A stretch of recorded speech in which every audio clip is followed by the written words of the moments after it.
Le guide des égarés de Maïmonide, troisième partie, chapitre 5. Ce qui mérite encore de fixer ton attention, c'est que le prophète dit des visions de Dieu, Ézéchiel 1:1. Il ne dit pas une vision au singulier, mais des visions, parce que c'était plusieurs perceptions de différentes espèces, à savoir 3 perceptions, celle des Ophanim, celle des Hayoth et celle de l'homme qui était au-dessus des Hayoth. Pour chacune de ces perceptions, il dit « je vis ». Il dit pour celle des Hayoth « je vis et voici un vent de tempête ». Verset 4. Pour celle des Ophanim, il dit « je vis les Hayoth et voici il y avait un Ophan sur la terre ». Verset 15. Enfin, pour la perception de l'homme qui était au-dessus des Hayoth en rang, il dit « je vis comme la couleur du Hashmal depuis la vue de ses reins ». Verset 27. Excepté ces 3 fois, il ne répète pas dans la description de la Merkaba l'expression « je vis ». Les docteurs de la Mishnah ont déjà exposé ce sujet et ce sont eux qui y ont appelé mon attention. Les 2 premières perceptions, dit-il, c'est-à-dire celles des Hayoth et des Ophanim seulement, il est permis de les enseigner. Mais la 3e perception, à savoir le Hashmal et ceux qui s'y rattachent, on ne doit enseigner que les premiers éléments.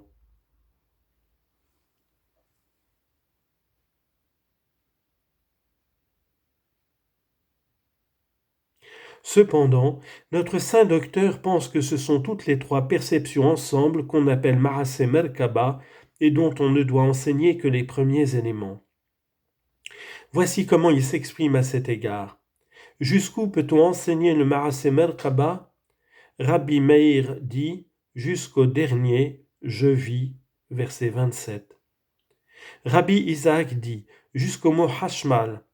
Depuis le premier « je vis » au verset 4 jusqu'au mot Hashmal, il est permis d'enseigner aux disciples. À partir de là, on lui transmet les premiers éléments. Il y en a qui disent depuis le premier jusqu'au mot Hashmal, on transmet les premiers éléments. À partir de là, si c'est un sage comprenant par sa propre intelligence, il peut l'étudier, sinon non. Il est donc clair par leurs expressions qu'il s'agit de perceptions diverses, indiquées par le mot « je vis » 3 fois répété, que ce sont différents degrés de perception, et que la dernière perception dont il est dit « je vis comme la couleur du Hashmal » au verset 27, je veux dire la figure de l'homme partagée en 2, dont il est dit « depuis la vue de ses reins et au-dessus, et depuis la vue de ses reins et au-dessous ». Et la fin des perceptions est la plus élevée d'entre elles. Les docteurs sont partagés aussi sur la question de savoir s'il est permis de l'enseigner par une allusion quelconque, je veux dire en transmettant les premiers éléments, ou s'il est absolument interdit d'indiquer, même par les premiers éléments, l'enseignement de cette 3e perception qui ne pourrait être abordée que par le sage, comprenant par sa propre intelligence. De même, les docteurs sont partagés, comme tu le vois, au sujet des 2 premières perceptions, celles des Hayoth et des Ophanim, à savoir s'il est permis d'en enseigner le sens en termes clairs, ou s'il n'est permis d'en enseigner que les premiers éléments par allusion et d'une manière énigmatique. Il faut aussi fixer ton attention sur l'ordre de ces 3 perceptions. S'il a placé en tête la perception des Hayoth, c'est parce que celles-ci prennent la première place par leur noblesse, par la causalité, comme il a dit, car l'esprit de la Haya était dans les Ophanim, 1:20, et par autre chose encore. Après les Ophanim vient la 3e perception, qui occupe un rang plus élevé que les Hayoth ainsi qu'on l'a exposé. La cause de cet ordre, c'est que les 2 perceptions précèdent nécessairement dans l'étude la 3e perception qui tire ses arguments de celle-là. Chapitre 6. Sache que ce sujet grave et important qu'Ézéchiel a entrepris de nous enseigner, en décrivant la Merkaba ou le char céleste, l'inspiration prophétique l'ayant poussé à nous l'enseigner, ce même sujet, Isaïe aussi nous l'a enseigné sommairement, sans croire nécessaire d'entrer dans les mêmes détails. Je vis le Seigneur, dit-il, assis sur un trône haut et élevé, dont les bords remplissaient le temple. Des séraphins se tenaient au-dessus de lui. Isaïe, chapitre 6, versets 1 et 2. Déjà, les docteurs nous ont exposé tout cela et nous ont fait la même remarque en disant que la perception qu'eut Ézéchiel était absolument la même que celle qu'eut Ésaïe. Ils ont comparé la chose à deux hommes, l'un citadin et l'autre campagnard, qui ont vu le souverain monter à cheval. Le citadin, sachant que les habitants de la cité connaissent la manière dont le souverain monte à cheval, se dispense de la décrire et dit seulement « J'ai vu le souverain ». L'autre, voulant en faire la description aux gens de la campagne, qui ne connaissent absolument rien de son équipage, leur expose en détail la manière dont il monte à cheval, l'état de ses troupes, de ses serviteurs et de ceux qui font exécuter ses ordres. C'est là une observation extrêmement utile. Voici comment il s'exprime dans Harira. Tout ce qu'Ézéchiel a vu, Isaïe l'a vu aussi. Mais Isaïe ressemble à un citadin qui a vu le roi, tandis qu'Ézéchiel ressemble à un villageois qui a vu le roi.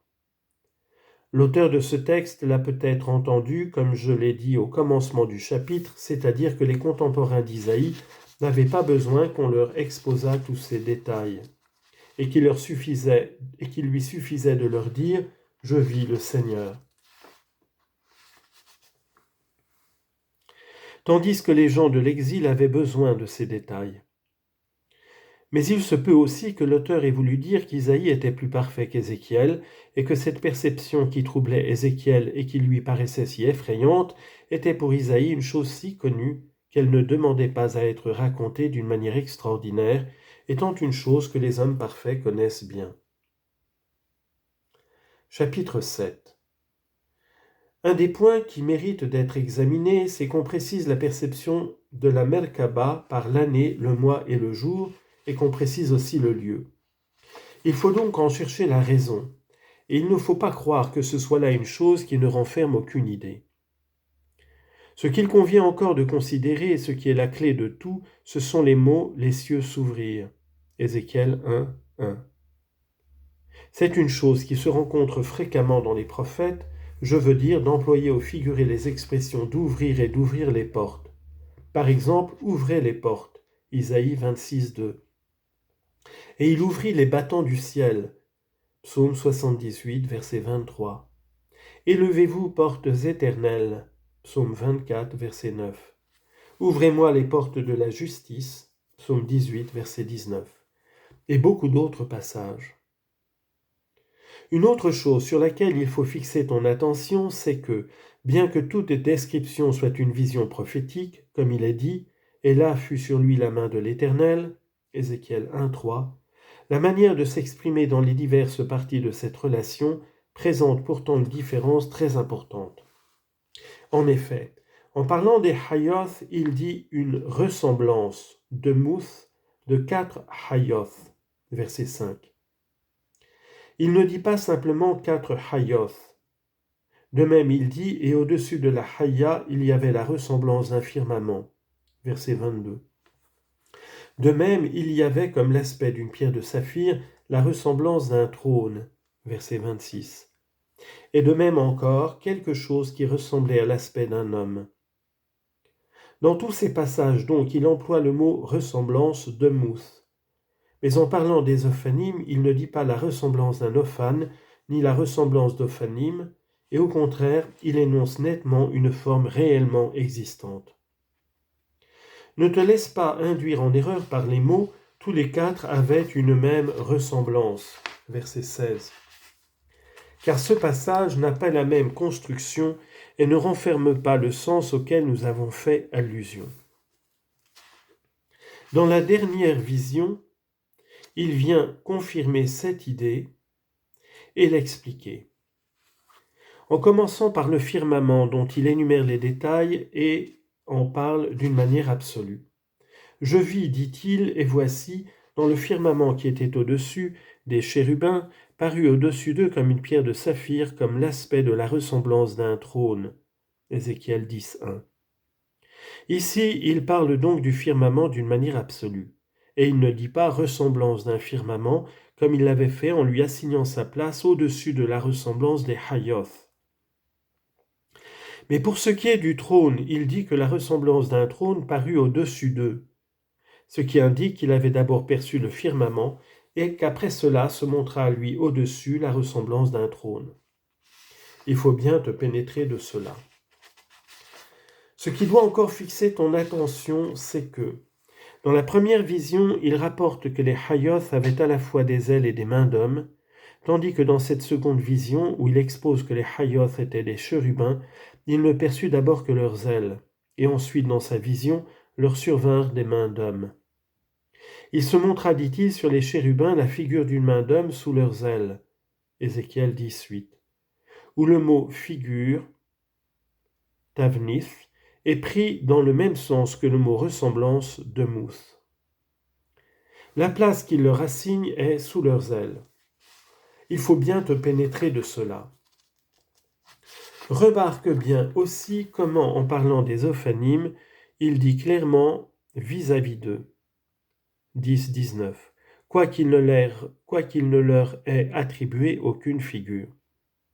Il dit encore, comme l'aspect de l'arc qui se fait dans la nuée en un jour de pluie, ainsi était l'aspect de la splendeur tout autour, telle se montrait la ressemblance de la gloire de l'Éternel. 1-28. On connaît la matière de l'arc-en-ciel désigné et son être véritable. C'est là ce qu'il y a de plus extraordinaire en fait de comparaison et d'allégorie, et on doit indubitablement l'attribuer à une force prophétique. Il faut bien te pénétrer de cela. Ce qui mérite aussi de fixer ton attention, c'est que la figure humaine qui est au-dessus du trône, il la divise en deux parties, dont la supérieure était comme la couleur du hashmal et dont la partie inférieure était comme l'aspect du feu. Quant au mot hashmal, les docteurs l'ont expliqué comme un mot composé renfermant deux idées, hash et mal, c'est-à-dire l'idée de rapidité, indiquée par hash, et celle de couper, indiquée par mal. On avait pour but de réunir deux idées différentes en faisant allusion d'une manière allégorique à deux côtés, le haut et le bas. Il nous donne une deuxième indication en disant qu'il est dérivé de deux mots signifiant parler et se taire. Les hashmalim, disent-ils, tantôt se taisent, tantôt parlent, où ils font venir l'idée de se taire, hash, de « je me suis tu depuis longtemps », Isaïe 42-14, faisant allusion aux deux idées en leur prêtant une parole sans son. En disant tantôt ils se taisent, tantôt ils parlent, ils n'ont eu indubitablement en vue qu'une chose créée. Tu reconnaîtras par conséquent qu'ils nous ont déclaré par là que cette figure humaine au-dessus du trône, qui est partagée en deux, n'est pas l'image de Dieu qui est au-dessus de toute composition, mais l'image d'une chose créée. C'est ainsi que le prophète lui-même dit, telle se montrait la ressemblance de la gloire de l'Éternel. 1-28. Mais la gloire de l'Éternel n'est pas l'Éternel lui-même, comme nous l'avons exposé plusieurs fois. Par conséquent, tout ce qu'il présente allégoriquement dans toutes ses perceptions n'est autre chose que la gloire de l'Éternel, c'est-à-dire le char, Merkaba, et non pas celui qui le monte, car Dieu ne saurait être représenté, il faut bien te pénétrer de cela.